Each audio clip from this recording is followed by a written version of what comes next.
नमस्कार। आज हम पढ़ते हैं लॉ ऑफ डॉट्स,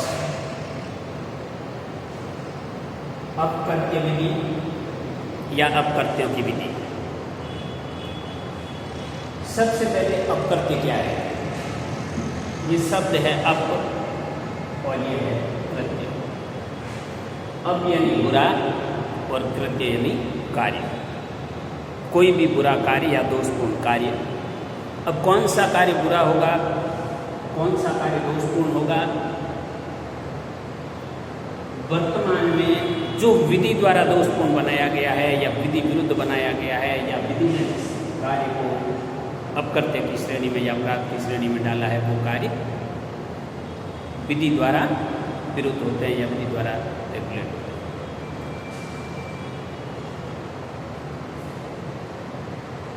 विधि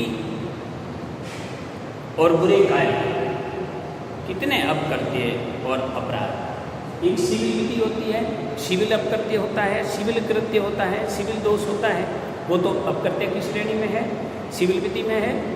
और दूसरा अपराध होता है, वो आपराधिक विधि में है। सबसे पहले विधि क्या है? विधि है वो है मानव आचरण को नियंत्रित और विनियमित करने का एक ऐसा नियमों का समूह है, संगठन है। मतलब आदिम समाज से प्राचीन काल से ही मानव सभ्यता विकसित होती गई। मानव में जैसे जैसे विकास हो गया मानवीय आचरण को नियंत्रित करने के लिए, रेगुलेट करने के लिए विधि की आवश्यकता महसूस हुई। प्राचीन काल में ये जो विधि का कार्य है वो धर्म के आधार पे होता था। मतलब मानवीय धर्म था और धार्मिक जो सिद्धांत थे उनकी पालना करनी होती थी, और वरना वो पाप माना जाता था। नियमों का उल्लंघन, धार्मिक जो नियम होते थे उनका उल्लंघन करना पाप माना जाता था और उसके लिए दंड की व्यवस्था होती थी। लेकिन धीरे धीरे सभ्यता का विकास हुआ और विधियों का निर्माण हुआ। वर्तमान में भारत में वो विधियाँ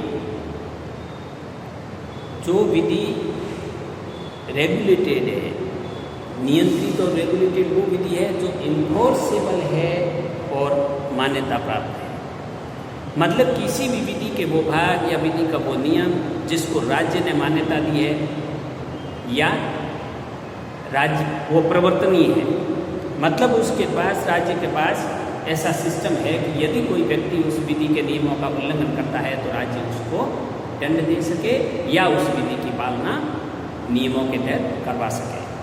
मतलब राज्य द्वारा मान्यता प्राप्त और राज्य द्वारा प्रवर्तनीय हुए नियम विधि का रूप लेते हैं। अब कौन सा अपकृत्य या अपकृत्य है? अपकृत्य को फ्रांसीसी शब्द है, टॉर्ट है, टॉर्ट का अपकृत्य है। अंग्रेजी में इसको रॉन्ग अपकार कहते हैं। लैटिन भाषा में ये टॉर्टम वर्ड है जिसका अर्थ होता है तोड़ना मरोड़ना, और रोमन भाषा में भी है जिसका अर्थ होता है दोष। तो लैटिन भाषा के टॉर्टम जो तोड़ना मरोड़ना है उसी से अपकृत्य विधि। कुछ कृत्य ऐसे होते हैं जो सिविल दोष भी कहलाते हैं और आपराधिक दोष भी कहलाते हैं। उसमें कोई भी व्यक्ति पीड़ित पक्षकार प्रतिवादी के विरुद्ध आपराधिक कार्रवाई भी कर सकता है और सिविल कार्रवाई भी कर सकता है। सिविल कार्रवाई में नुकसानी के लिए बात लाता है और आपराधिक कार्रवाई में राज्य है जो अपराध करता है, जो उसको दंडित करने की कार्रवाई करता है, अभियोजन चलाकर उसके खिलाफ कार्रवाई करके उसको दंड दिया जाता है। अब कौन कौन से सिविल अपकृत्य हैं और कौन से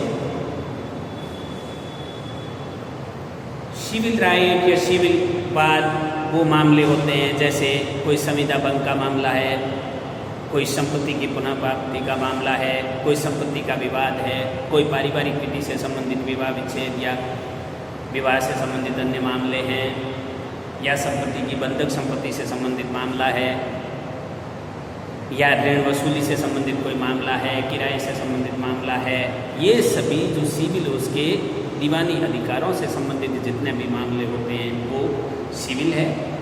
और फौजदारी में जैसे चोरी का मुकदमा, अपहरण, डकैती, लूट, बलात्कार, आगजनी या संपत्ति का दुरुपयोग, दुर्विनियोग या किसी का सदोष, अवरोध, परिरोध, ऐसे जो अपराध होते हैं वो आपराधिक कार्रवाई करते हैं।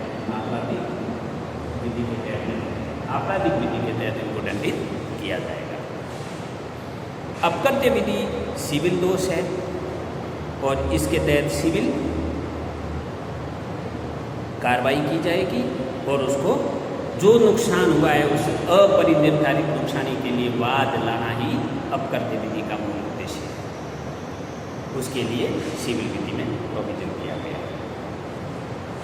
सबसे पहला एक केस है MC मेहता बनाम भारत संघ 1987 का केस है। अपने भारत में चूँकि इंग्लैंड से अपकृत्य विधि को लिया गया है, ब्रिटेन की अपकृत्य विधि को लिया गया है और ब्रिटेन से फिर भारत के अनुरूप इसमें किया गया है। सबसे पहला केस था MC मेहता बनाम भारत संघ 1987 का केस है, जिसके अंदर सुप्रीम कोर्ट ने भी निश्चित किया कि यदि परिस्थितियां उत्पन्न होती है तो न्यायालय द्वारा आंगल विधि से अधिक प्रगतिशील दर्शाते हुए अपकृत्य के लिए दायित्व संबंधी ऐसे नियमों का प्रतिपादन करना चाहिए जिनका अभी तक आंगल विधि में प्रादुर्भाव न हुआ। मतलब MC मेहता बनाम भारत संघ AIR 1987 के केस में सुप्रीम कोर्ट ने कहा है कि यदि परिस्थितियां ऐसी हो तो न्यायालय आंगल विधि यानी ब्रिटेन की जो अपकृत्य विधि हमने अडॉप्ट किया उससे भी आगे बढ़ करके निर्धारित नुकसानी के लिए, अनिर्धारित नुकसानी के लिए वो कार्रवाई, क्षतिपूर्ति की कार्रवाई कर सकता है। एक अन्य केस है जयलक्ष्मी साल्ट वर्क्स लिमिटेड बनाम गुजरात राज्य 1994 का।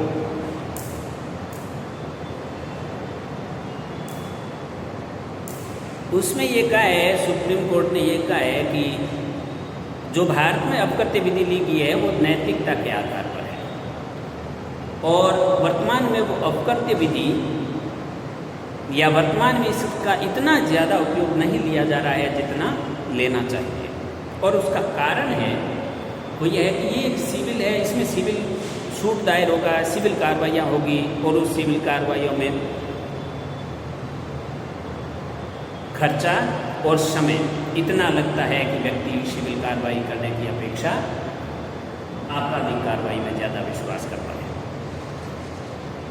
धीरे धीरे सिविल कार्रवाई कम हो रही है और आपराधिक कार्रवाई, क्योंकि कुछ अपकृत्य ऐसे होते हैं जिनको दोनों ऑप्शन है उसके पास कि वो चाहे तो सिविल कार्रवाई सिविल कोर्ट में जाए और चाहे तो वो आपराधिक कार्रवाई करे आपराधिक कोर्ट में जाए और चाहे तो वो दोनों कार्रवाई भी कर सकता है।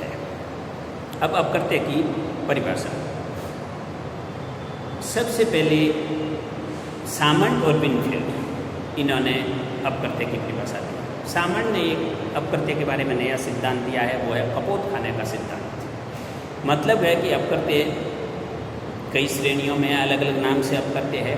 कोई भी ऐसा बुरा कृत्य यदि वो अपकृत्य की श्रेणी में आता है तो वो कौन सा अपकृत्य है, ये तय करने के लिए अपकृत्य को किसी न किसी कपोत खाने का सिद्धांत, मतलब वो अपकृत्य के कौन से खाने में आएगा, कौन सा अपकृत्य हो, ये अपकृत्य में जो कपोत खाने का सिद्धांत है वो सामंत ने दिया था। अब सामंत की परिभाषा के अनुसार अपकृत्य एक सिविल अपकार है जिसके लिए उपचार, अपकृत्य एक सिविल दोष है जिसके लिए उपचार अनिर्धारित नुकसानी की कार्रवाई करना है।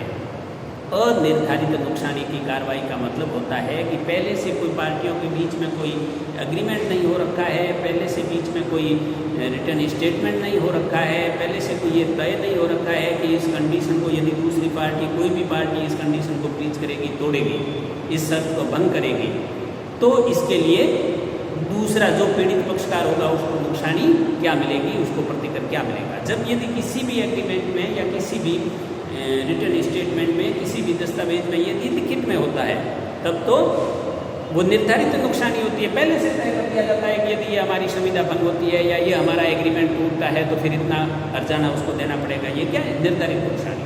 और जिसमें पहले से कोई तय नहीं हो, वो क्या है, अनिर्धारित नुकसानी की कार्रवाई करना।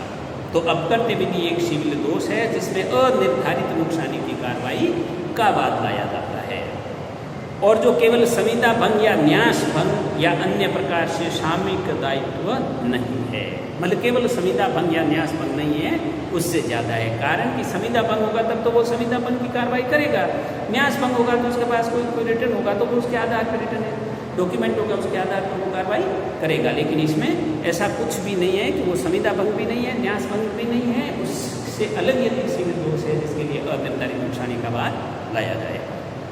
फिर दूसरी परिभाषा है विनफिल की।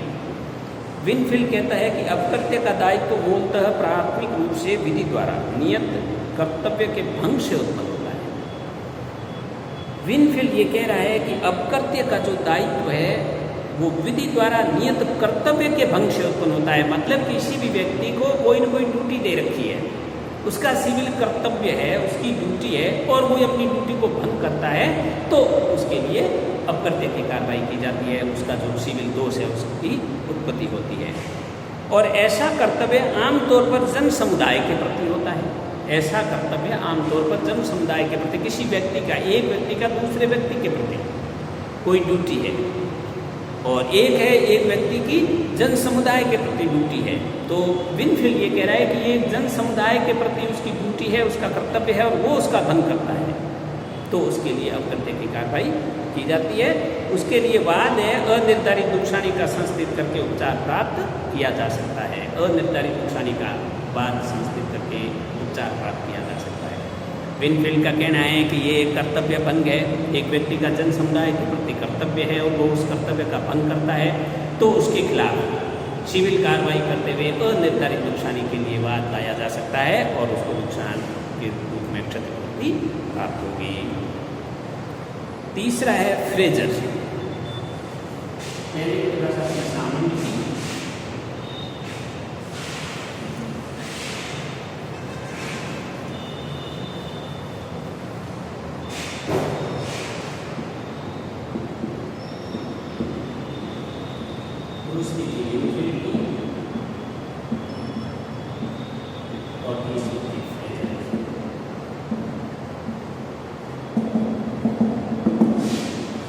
ये विधि शास्त्रीय है, सामान्य, विनफिल, फ्रेजर।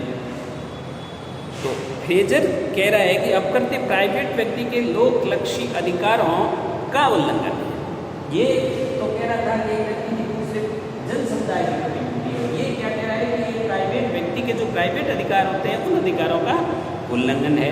अपकृत्य प्राइवेट व्यक्ति के लोकलक्षी अधिकारों का उल्लंघन है जो पीड़ित पक्षकार को प्रतिकर के लिए वाद लाने का अधिकार देता है। जो पीड़ित पक्षकार होता है उसको प्रतिकर के लिए वाद लाने का अधिकार देता है। अपकृत्य एक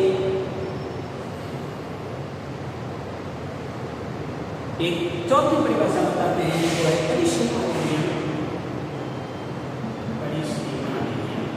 लिमिटेशन है।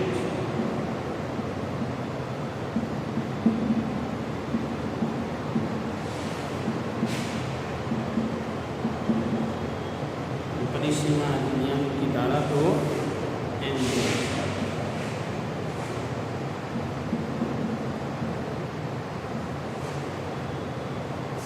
भारतीय जो परिसीमा अधिनियम 1963 है उसकी धारा 2M में भी अपकृत्य की परिभाषा दी गई है और उसमें एक लिखा है कि अपकृत्य एक ऐसा सिविल अपकार है, अपकृत्य एक ऐसा सिविल अपकार है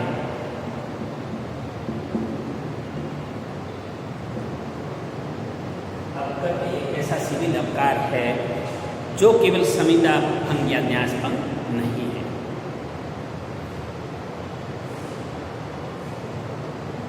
ये तो हो गई अपकृत्य की परिभाषाएं, बहुत सारी परिभाषाएं, लेकिन जो मेन परिभाषाएं जो ये है सामान्य की परिभाषा, सीमा अधिनियम 1963 की धारा 2M की परिभाषा।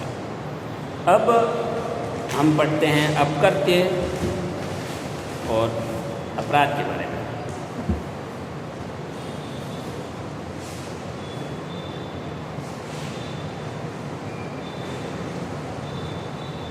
सामान्य ये कहता है कि ये अपकृत्यों की विधि है और विनफिल ये कहता है कि अपकृत्य की विधि है। अपकृत्यों की विधि का मतलब सामान्य कह रहा है कि बहुत सारे बुरे कृत्य होते हैं, बहुत सारे दोषपूर्ण कृत्य होते हैं, बहुत सारे सिविल दोष होते हैं, उनमें से सबका अलग अलग नाम है, सबका अलग अलग खाना है और अलग अलग खानों में फिट किया जाता है। किसी न किसी खाने में वो अपकृत्य वो फिट होता है, कपूर खाने का सिद्धांत भी उसको कहते हैं। विनफील्ड कहता है कि सब अलग अलग अपकृत्य, कुछ अपकृत्यों की विधि नहीं है बल्कि ये केवल अपकृत्य की विधि है। ये तो बुरा अपकृत्य है, उसका जो कर्तव्य है वो उसको भंग करता है तो वो ये अपकृत्य की विधि कहलाती है।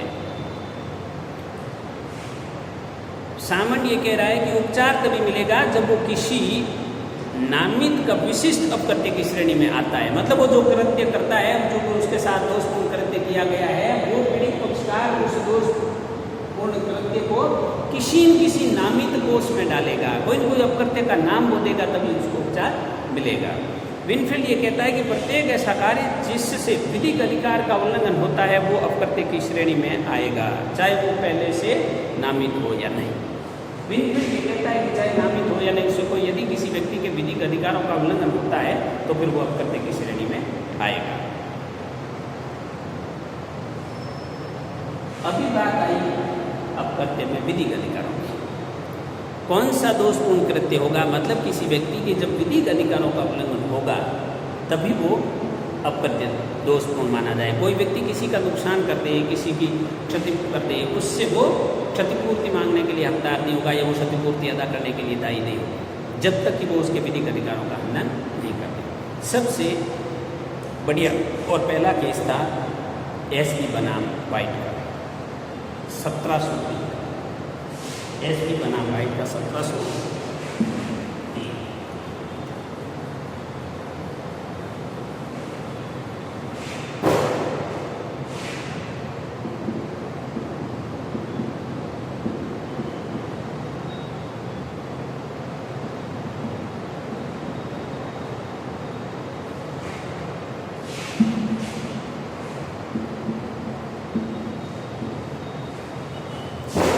एक व्यक्ति दूसरे व्यक्ति के अधिकारों का हनन करता है तो क्या जो अधिकारों का उल्लंघन करता है, दूसरे व्यक्ति के राइट होते हैं और उनका उल्लंघन करता है, तो क्या वो दायी होगा जब तक कि उसके विधिक अधिकारों का उल्लंघन नहीं होता। किसी को क्षति हो सकती है लेकिन वो दायी नहीं है, जब उसके विधिक अधिकारों की क्षति होती है तब वो दायी है। एसपी बनाम वाइट का केस ये कह रहा है, इसमें एक व्यक्ति अपने मत का प्रयोग करने के लिए गया लेकिन उससे ये कहते हुए रोक दिया गया या गलती से उसको मत देने से वंचित कर दिया गया जबकि वो वास्तव में मत देने का हकदार था। फिर उसने उसको अपने मतदान से वंचित करने के लिए सिविल सूट किया और न्यायालय में प्रतिपक्षी प्रतिवादी ने ये कहा कि ये जिसको वोट देना चाहता था वो उसका उम्मीदवार ऑलरेडी जीत चुका है, इसीलिए इस बात को कोई नुकसान नहीं हुआ है और प्रतिवादी कोई भी उसके नुकसान, जब नुकसान हुआ ही नहीं तो किस बात की क्षतिपूर्ति दी जाए। न्यायालय ने कहा नहीं, मत देना उसका विधिक अधिकार था, वादी ने उसके प्रतिवादी ने उसके विधिक अधिकार का उल्लंघन किया, उसको उसके अपने अधिकार से वंचित रखा, इसीलिए उसके विधिक अधिकारों के उल्लंघन में उसको विधिक क्षति हुई है और उस विधिक क्षति की क्षतिपूर्ति उसे मिली। एक दूसरा केस होता है ग्लूसेस्टर ग्रामर स्कूल का मामला। एक अच्छी स्कूल होती है, बड़े हाईवे पे एक इंग्लिश की स्कूल होती है, उस स्कूल में स्टाफ पढ़ाते हैं। कुछ सालों के बाद एक उस स्कूल का अंग्रेजी विषय का टीचर उसी स्कूल के जस्ट सामने एक नई स्कूल खोल देता है। तो अगले सत्र में ये होता है कि जिस स्कूल में जितने बच्चे थे, जितना उसका रोजगार था, उसके आधे बच्चे उस नई वाली स्कूल में चले जाते हैं। वो जो पुराने वाली स्कूल थी ग्लूसेस्टर, वो स्कूल वाला करता है उस अपने स्टाफ के खिलाफ बात लाता है कि ये मेरी स्कूल का टीचर था, इसने उसके सामने नई स्कूल खोल दी और मुझे इतने लाख या करोड़ रुपये का नुकसान हो गया, मेरे बच्चे कम हो गए, फीस कम आई, मुझे नुकसान हो गया। तो न्यायालय ने कहा नहीं, आपको नुकसान हुआ, क्षति तो हुई है, लेकिन आपके विधिक अधिकारों का उल्लंघन नहीं हुआ है। उसको अपना राइट था स्कूल खोलने का, उसने स्कूल खोला, इसीलिए इससे आपके किसी भी विधिक अधिकारों का उल्लंघन नहीं हुआ है। अब हम नेक्स्ट में आगे बढ़ेंगे अपराध एवं अपराध।